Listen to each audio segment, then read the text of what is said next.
Friends, നമ്മുടെ YouTube ചാനലിലേക്ക് എല്ലാവർക്കും സ്വാഗതം. അപ്പോൾ ഇന്ന് നമ്മൾ വീഡിയോയിലൂടെ പറയാൻ പോകുന്നത് ഇത് മാരുതി സുസുക്കി ഓമിനിയാണ്. അപ്പോൾ ഇതിന് വരുന്ന ഒരു കോമൺ കംപ്ലയിൻ്റ് ഉണ്ട്. നമ്മൾ വണ്ടി ഓടിക്കുന്ന സമയത്ത് മൂന്നാമത്തെ ഗിയറിൽ പോകുന്ന സമയത്ത് മൂന്നാമത്തെ ഗിയർ ബോക്സിൻ്റെ അവിടെ നിന്ന് കിറുകിറാന്നുള്ളൊരു സൗണ്ട് വരുന്നത്. നമ്മൾ ഓൾറെഡി ഒരു വീഡിയോ ഇതിനെപ്പറ്റി ചെയ്തിട്ടുള്ളതാണ്. അപ്പോൾ അത് നമ്മളിപ്പോൾ ഗിയർ ബോക്സ് അഴിച്ചു വെച്ചിട്ടുണ്ട്. അപ്പോൾ അതിൻ്റെ കംപ്ലയിൻറ്റ് നമുക്ക് എന്താണെന്ന് നോക്കാം. ശരിക്കും പറഞ്ഞാൽ ഒന്നാമത്തെ ഗിയറിന് പ്രശ്നമില്ല, രണ്ടിലും പ്രശ്നമില്ല. മൂന്നാമത്തെ ഗിയറിൽ നമ്മൾ ഇടുന്ന സമയത്ത് കിറകിറാന്നുള്ളൊരു സൗണ്ട്, നല്ല ഒച്ച വരുന്നുണ്ട്. പക്ഷേ നാലാമത്തെ ഗിയറിലോട്ട് വരുമ്പോൾ ആ സൗണ്ട് ഇല്ല. അപ്പോൾ അതെന്താണ് നമുക്ക് നോക്കാം. നമ്മൾ ഓൾറെഡി ഗിയർ ബോക്സ് അഴിച്ചു വെച്ചിട്ടുണ്ട്. ഇത് ഗിയർ ബോക്സ് പീസാക്കി വെച്ചിട്ടുണ്ട്. നമ്മൾ ഗിയർ ബോക്സ് പീസാക്കുന്ന വീഡിയോയും പിരിക്കുന്ന വീഡിയോ ഒക്കെ നമ്മൾ ഓൾറെഡി ചെയ്തിട്ടുള്ളതാണ്. ഇതാണ് ഇതിൻ്റെ കൗണ്ടർ ഷാഫ്റ്റ് വരുന്നത്. ഈ സൗണ്ട് കേൾക്കാനുള്ള മെയിനായിട്ടുള്ള കാരണം ഓമിനിക്ക് കോമൺ ആയിട്ട് വരുന്ന ഒരു കംപ്ലയിൻ്റാണ്.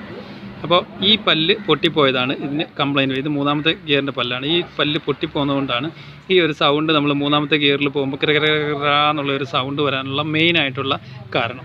ഇതാണ് ഇതിൻ്റെ മെയിനായിട്ടുള്ള ഒരു കാരണം. ഇത് കാരണം ഏറ്റവും കൂടുതൽ യൂസ് ചെയ്യുമ്പോൾ നമ്മൾ മൂന്നാമത്തെ ഗിയർ ആയിരിക്കും ഏറ്റവും കൂടുതൽ യൂസ് ചെയ്യുന്നത്. അപ്പോൾ വലിച്ച് ഗിയറിലോട്ടൊക്കെ ഇടുന്ന സമയത്ത് പൊട്ടാനുള്ള ചാൻസ് കൂടുതലാണ്. അപ്പോൾ അങ്ങനെ വരുമ്പോഴാണ് ഈ പല്ല് പൊട്ടാനുള്ള മെയിനായിട്ടുള്ള കാരണം വരുന്നത്. ഇത് നോക്കിക്കഴിഞ്ഞാൽ ഇവിടെ 1, 2, 3, 4 പല്ലോളം കട്ടായി പോയേക്കുന്നത്. അതിൻ്റെ പീസും കാര്യങ്ങളൊക്കെ നമുക്ക് കിട്ടിയിട്ടുണ്ട്. ഇതൊക്കെ ടീത്ത് കട്ടായി പോയതിൻ്റെ പാടാണ് ഈ കാണുന്നത്. ഓക്കെ, സൗണ്ട് വരുമ്പോൾ നമ്മൾ മെയിനായിട്ട് നോക്കേണ്ടത് ബാക്കിയുള്ള ഗിയറിനൊക്കെ പൊട്ടലുണ്ടോ എന്ന് മെയിനായിട്ട് നോക്കുക. ഇതിൻ്റെ മെയിൻ ഷാഫ്റ്റ് വരുന്നത്, മെയിൻ ഷാഫ്റ്റിൽ ഏതെങ്കിലും ഗിയറിന് പൊട്ടലോ കാര്യങ്ങളോ ഉണ്ടോ എന്ന് നോക്കുക. കാരണം ഈ ഒരു പീസ് കയറിയിട്ട് ഇതിൻ്റെ ഇടയ്ക്ക് കയറിയിട്ട് ജാമായിട്ട് വേറെയുള്ള ഗിയറും സിഗ്നൈസറൊക്കെ പൊട്ടാനുള്ള ചാൻസും കാര്യങ്ങളൊക്കെ ഉണ്ട്. അപ്പോൾ അത് മെയിനായിട്ട് നോക്കുക. അപ്പോൾ ഇതിനെ സംബന്ധിച്ചിടത്തോളം ഇതിന് പൊട്ടലോ കാര്യങ്ങളോ ഒന്നുമില്ല.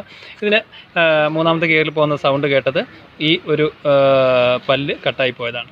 ഇത്രയും പല്ല് മൂന്നാമത്തെ ഗിയറിൻ്റെ കട്ടായിപ്പോയി. ഇത് ഓമിനിക്ക് കോമൺ ആയിട്ട് വരുന്നൊരു കംപ്ലയിൻ്റാണ്. അപ്പോൾ ഇത് നമുക്ക് മാറ്റിയിട്ടുണ്ടായിട്ടുണ്ട്. ഓക്കെ, അപ്പോൾ നമ്മളിപ്പോൾ ഈ വീഡിയോയുടെ മനസ്സിലാക്കി, നമ്മൾ ഓൾറെഡി ഇതിൻ്റെ വീഡിയോ നേരത്തെ ചെയ്തിട്ടുണ്ട്. അപ്പോൾ അത് നോക്കിക്കഴിഞ്ഞാൽ ഗിയർ ബോക്സ് എങ്ങനെയാണ് അടിക്കുന്നതെന്നൊക്കെ നമുക്ക് മനസ്സിലാക്കാനായിട്ട് സാധിക്കും. അപ്പോൾ ഓമിനിക്ക് വരുന്ന ഒരു കോമൺ കംപ്ലയിൻറ്റിനെ കുറിച്ചാണ് നമ്മൾ ഈ വീഡിയോയിലൂടെ മനസ്സിലാക്കിയത്. Okay, thank you for watching.